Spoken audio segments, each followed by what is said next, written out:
Aba, pag binulungan ng pare, ang galing nitong pare. Orimus Pobiscum, sikula-sikulati eh. Naging Kristo yung tinapay. Naging Diyos pa. Alam nyo, ay narinig ko sa television at nakita yung sagot nung obispong Katoliko na nagdepensa sa Iglesia Katolika. Ano ginawa ng mga apostol? Kinagat ba si Kristo? Hindi. Pero itong mga cannibal na ito, ginawa hong literal. Si Eranio Manalo mismo nagpahayag na tayong mga Katoliko daw ay kanibalismo dahil ginawa nating literal ang katawan at dugo ng ating Panginoon Jesucristo. Una mga kapatid, ang simbahang Katoliko na inaakusahan nilang kanibalismo, hindi ito bago mga kapatid. Bakit inaakusahan tayong kanibalismo? Dahil matapos sa konsekresyon sa banal na misa, ang aral natin, ang tinapay at bino ay magiging tunay na katawan at dugo ng ating Panginoon Jesucristo. Kaya ayon kay Eranio Manalo at iba pang mga anti-Catholic, kanibalismo daw tayong mga Katoliko. Ang tanong, paano natin sasagutin itong ganitong atake ng mga anti-Catholic? Hayaan na lang ba natin ang ataking ito? Tandaan ninyo, Canon 229, lay people have the duty and the right to acquire the knowledge of Christian teachings so that they may be able to live according to these teachings, to proclaim it, and if necessary, to defend it. Paano natin yan sasagutin? Ang akusasyon sa atin ng mga anti-Katoliko na tayo daw ay kanibalismo. Hindi na ito bago. Bakit? Ang mga pagano sa Roma noon, even during the time of Caesar Nero, tinatawag na ang early Christian na kanibal umano dahil kinain daw natin sa pamamagitan ng banal na misa ang katawan at dugo ng ating Panginoong Hesus.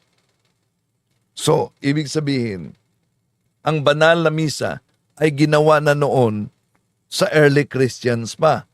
At ginamit yan ng mga pagano na argumento laban sa atin at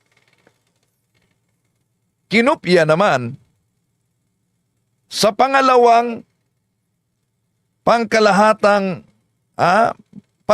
tagapangasiwang pangkalahatan ng Iglesia ni Cristo. Pero tandaan natin mga mahal na kapatid, ang kanibalismo ay kinakain ang laman at iniinom ang dugo noong patay na tao. Di ba? Ang banal na misa, si Jesus, ang ating Panginoong Jesucristo na nagkatawang tao, Diyos, hindi siya patay kundi muling nabuhay sa kanyang kamatayan at siya ay isang living sacrifice. Ang kanyang katawan, alam natin, ay nasa langit at umupo sa kanang kamay ng Diyos Ama. Ngunit ang kanyang katawan, Diyos, kaluluwa, pagkatao, ay himalang kasama natin kung saan ipagdiwang ang banal na misa sa buong mundo. Ang pagkain ng kanyang katawan at ang pag-inom ng kanyang dugo ay hindi tulad sa kanibalismo na para sa gutom ng katawan ng tao. Ngunit ang Eucharistia ay pagkain ng ating kaluluwa, mga kapatid. So the purpose of the Eucharist is to provide the spiritual nourishment. At malinaw naman ang pahayag ni San Pablo sa unang Korinto, Kapitulo 11, versikulo 23. Sapagkat tinanggap ko sa Panginoon ang ibinigay ko naman sa inyo, na ang Panginoong Hesus, nang gabing siya'y ipagkanulo, ay dumampot ng tinapay. Yun ang natanggap din ni San Pablo, mga mahal na kapatid. Dumampot ng tinapay. So kumuha ng tinapay ang ating Panginoong Hesus at sinabi ng ating Panginoong Hesus, ito, at nang siya'y nakapagpasalamat sa Greek Eucharistias, ay kaniyang pinagputol-putol at sinabi, ito'y aking katawan na hinahandog para sa inyo. Gawin ninyo ito sa pag-alala sa akin. Kasi, kung para sa mga anti-Catholic o sa Iglesia ni Manalo, ito'y hindi talaga literal. Ito'y simbolo lang. Saan kaya at anong version na mabasa na yon ay simbolo, mga kapatid? Di yan mabasa na simbolo.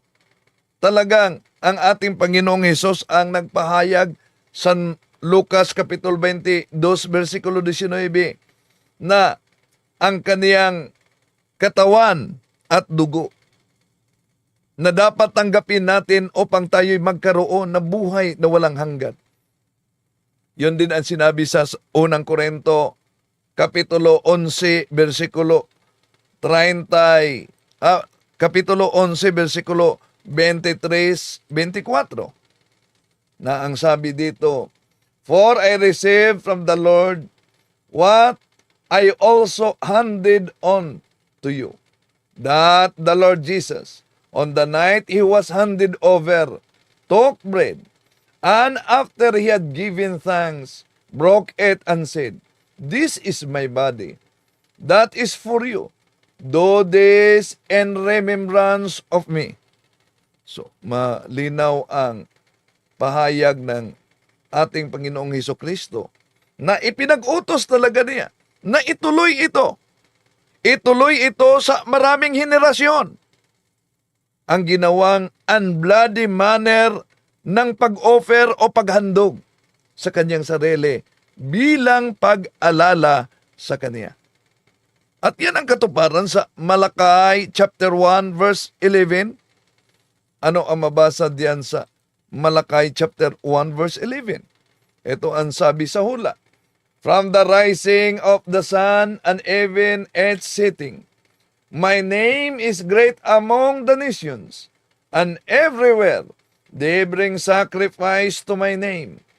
And if your offering for the great is my name among the nations, says the Lord of hosts. So ano daw? From the rising of the sun even to its setting. Sino bang katuparan?